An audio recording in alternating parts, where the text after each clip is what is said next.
Magandang hapon po. Ito po ang resulta ng 5 PM draw ngayong Thursday, June 22, 2023.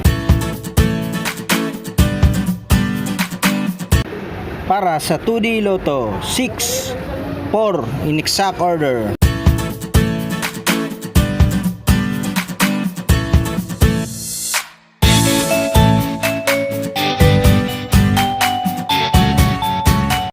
Para sa 3D Lotto, 4, 9, 2 in exact order.